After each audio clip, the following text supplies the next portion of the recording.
Olá pessoal, esse vídeo é sobre Revolução Francesa. Roda a vinheta que a gente já vê.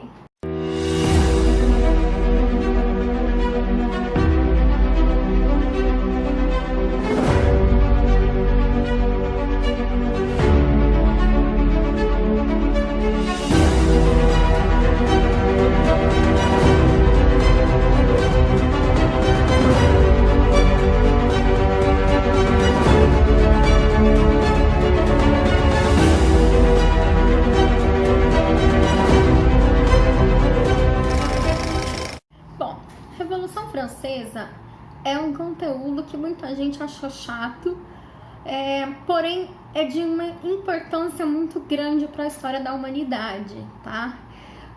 Pela primeira vez, aliás, pela segunda vez, porque pela primeira vez que as ideias iluministas foram empregadas foi na Constituição dos Estados Unidos, lá na Guerra de Independência, lá em 1776, como a gente já viu em outras aulas. Mas a Revolução Francesa, ela vai pôr também em prática essas ideias iluministas. A França vai deixar de ser absolutista para ser uma sociedade aí, um pouco mais igualitária, e tal. Bom, o conteúdo ele vai ser dividido em 3 vídeos, porque a Revolução Francesa é um processo de 10 anos e que tem muitas reviravoltas aí, tá? Então, o que acontece é que eu vou fazer aí 3 vídeos diferentes, para dar continuidade a essa matéria, tá? Nesse primeiro vídeo, a gente vai ver como estava a França às vésperas da Revolução, tá? E as primeiras etapas aí, o primeiro pontapé inicial para a Revolução, tá? Então, revolução, esse conceito a gente já viu quando a gente estudou Revolução Industrial. Revolução é uma grande mudança. No caso da Revolução Francesa, vai ser uma grande mudança na sociedade francesa, tá? Então, eu vou deixar aí para vocês, como é que era a sociedade na França às vésperas da Revolução em 1789, tá? Então, como você pode ver nessa pirâmide social, a França ela era dividida em 3 estados, tá? Por que a gente chama de sociedade estamental? Dividida em estados, e uma pessoa aí que estava no 3º estado não tinha jeito dela mudar de vida.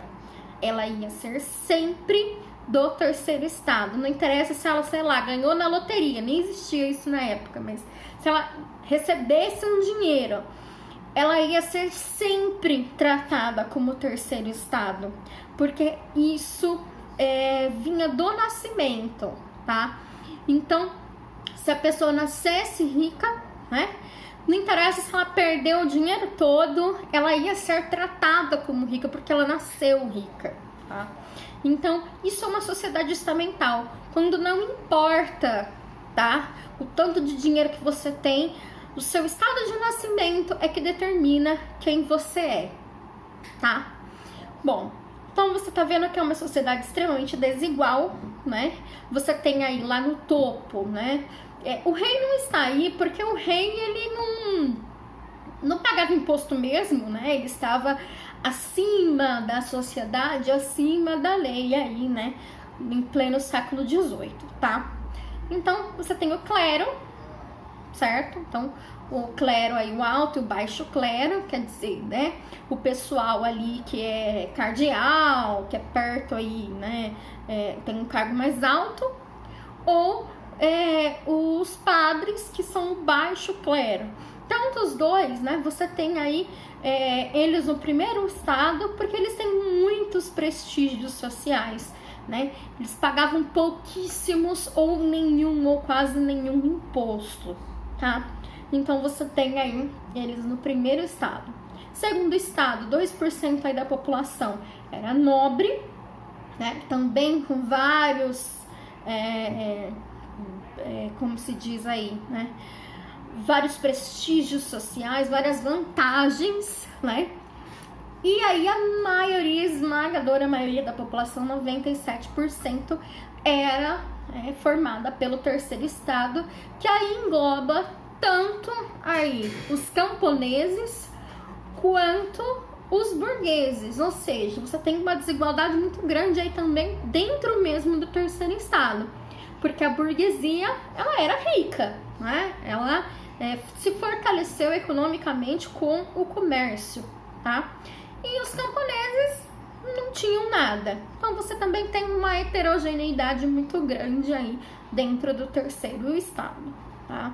Bom, essas três partes, esses três estados, o terceiro estado de todos eles é o que pagava mais imposto, como você pode ver aí, tá?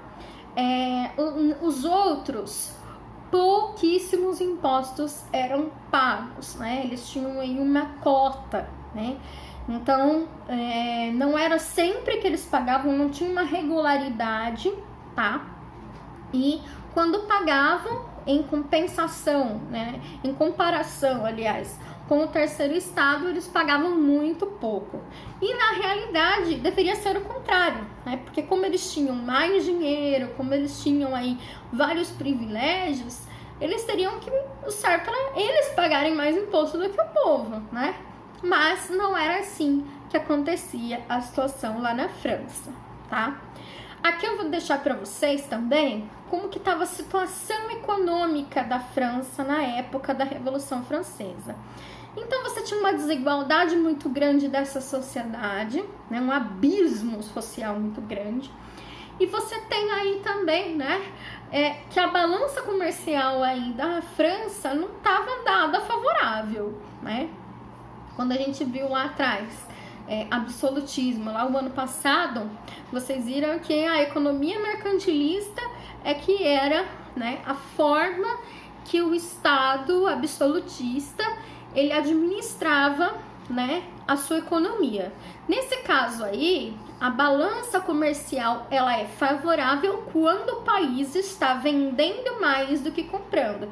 O que está acontecendo aí com a França? Ela está gastando mais do que ganha.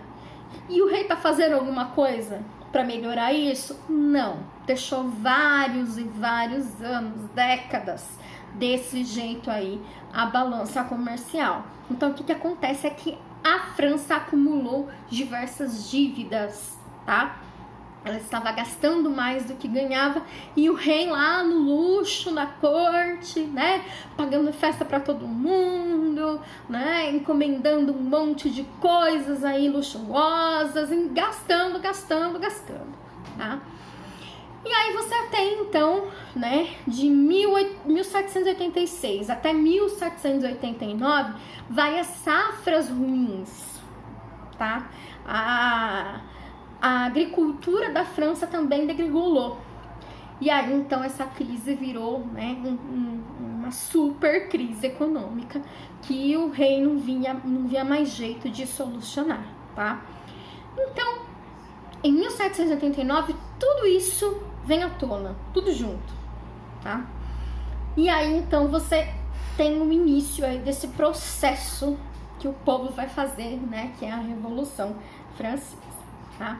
Então, para solucionar esse problema gigantesco da França, o rei fez aí, né, a convocação dos estados gerais. O que foi isso? Convocou os três estados para explicar a situação econômica e falar, olha, o negócio é o seguinte, não tô vendo luz no fio do túnel, a gente vai ter que chegar num acordo aqui, porque a gente tá na lama, né? Precisamos levantar a França aí, tá? Bom, vamos pensar. Qual seria a solução para pagar as dívidas da França? Tirar a França do atoleiro? Primeira coisa, né? Você tem aí duas soluções. A primeira é elevar os impostos para todo mundo. Será que seria justo? Ou você tem aí também a segunda opção, que é fazer o primeiro e o segundo estado pagar impostos, certo? É claro que o rei, né, não vai falar de cara, olha, você e você vai pagar imposto. Ele deveria, mas ele não fez. Por quê? Porque ele tinha medo, ele era acuado também, apesar de absolutista, né? O Luís XVI, ele estava pisando em ovos já, porque ele já estava vendo que o negócio não estava bom para a sociedade, né? Que se o terceiro estado se revoltasse, ia ser problema, tá? Então, o que ele propõe? Que se aumente os impostos de todos. E aí, o que acontece é que virou aquela discussão, aquela coisa toda, né? E aí, o primeiro e o segundo estado falou, não, a gente não vai pagar. Nos recusamos. E aí, então, o rei propõe que seja feita uma votação. Olha, a gente vai aumentar o imposto, não vai aumentar o imposto. Só que essa votação, ela era por estado e não por número de pessoas. O que acontece? Se fosse por número de pessoas, o terceiro estado ganhava. Olha aí, 97% da população era do terceiro estado. Só que, se o voto fosse por estado e não por pessoa, o primeiro e o segundo estado iam votar contra. E aí ia ser 2 contra 1, né? O clero e a nobreza de um lado e o terceiro estado do outro. Então é óbvio, né, que não deu em nada. Mas o terceiro estado já estava revoltado, já estava há muito tempo segurando aí, né? Porque eles estavam descontentes com a sua situação. E aí o que acontece é que o terceiro estado, então, né, sai brigando, sai aí, né, falando um monte contra o rei. E aí o rei começa a repreender. E aí fala, não, né, quem manda aqui sou eu, vocês têm que me obedecer, não sei o quê. E aí é feita, então, uma assembleia constituinte, certo? O rei fala assim, ó, eu vou dissolver o terceiro estado, ele não vai ter voz, já não tem muita voz, agora não vai ter voz nenhuma. E aí o terceiro estado se revolta, então, né, e inicia essa revolução. O primeiro acontecimento que inicia essa revolução é a queda da Bastilha. Bastilha era a prisão absolutista, tá? Todos que eram considerados inimigos do rei, né, eram presos ali nessa Bastilha. Era o símbolo do poder do rei, porque nessa época não tinha uma constituição, o rei podia fazer o que ele bem entendesse. Um rei absolutista é um rei que a própria palavra já diz, absoluto, ele manda em tudo, e ele fazia o que ele bem entendia. Se ele não gostasse daquela pessoa, ele mandava pra Bastilha, né, mandava lá para prender, certo? E aí esse terceiro estado, então, toma a Bastilha, abre a cadeia ali, né? Há relatos de que tinha pouquíssimas pessoas ali dentro, mas não interessa se tinha muitas armas, se tinha muitas pessoas. Interessa é que eles derrubaram essa Bastilha, botaram fogo ali, como você tá vendo aí, tá? Então, isso quer dizer que eles detonaram com o absolutismo, derrubaram o absolutismo. Por isso que é tão importante a queda dessa cadeia aí, de soltar tudo, né, todos os presos aí dessa cadeia. Imagine hoje, né, se fosse soltar todos os presos da cadeia, pegasse todas as armas que tinha no exército, já imaginou? Que caos que não ia virar? E foi isso que virou na França, tá? Virou aí um caos total, né? Começa a revolução, tá? Ao mesmo tempo que acontece aí a queda da Bastilha, né, a gente tem aí também algumas pessoas do terceiro estado que invadiram castelos, prédios públicos para pegar e queimar documentos que comprovavam pagamento ou não pagamento de impostos, né, e documentos de propriedade de terras de alguns nobres bem ricos, tá? Então você tem aí, de fato, um enfrentamento do terceiro estado para com o rei Luís XVI da época, né? Para com o governo da França, tá? Bom, para acalmar aí os ânimos, foi feito então, né, um acordo aí com o rei, né? Que ele teria que obedecer uma constituição. Então, a França deixa de ser uma monarquia absolutista e passa a ser uma monarquia constitucional, tá? Então, o rei não pode mais fazer o que ele bem entende, ele precisa obedecer a uma constituição, tá? é declarado, então, é feita uma declaração que se chama Declaração dos Direitos do Homem e do Cidadão, que ela vai ser refeita depois da Segunda Guerra Mundial, tá? Por quê? O que tem nessa declaração? Estão estabelecidos princípios iluministas de igualdade perante a lei, tá? De liberdade, de direito à propriedade, né? Direito à vida, enfim, né? Direito à felicidade também, tá? Bom, então, o que tem de diferente aí nesse papel? Nesse papel, nessa declaração, tá dizendo que todos devem ser tratados iguais, todos têm os mesmos direitos, tá? Então, o que acontece é que, de fato, agora a França deixa de ser oficialmente absolutista e passa a ser, então, né, um país que tem uma constituição, tá? Então, o que acontece é que o terceiro estado, então, passa a ter esses direitos também, certo? Bom, esses princípios iluministas estão escritos lá, bonitinho, né? O clero e a nobreza deixam de ter privilégios, agora todo mundo tem que ser igual perante a lei. E aí, no caso, tem um pequeno probleminha, eles instituem que o voto deve ser por renda, deve ser censitário. E é isso que acaba não agradando todo mundo. Então, essa revolução, ela vai continuar, certo? Tá vendo como é longo? Então, ainda, né, a gente tá aí em 2 anos de revolução só. A Revolução Francesa dura 10.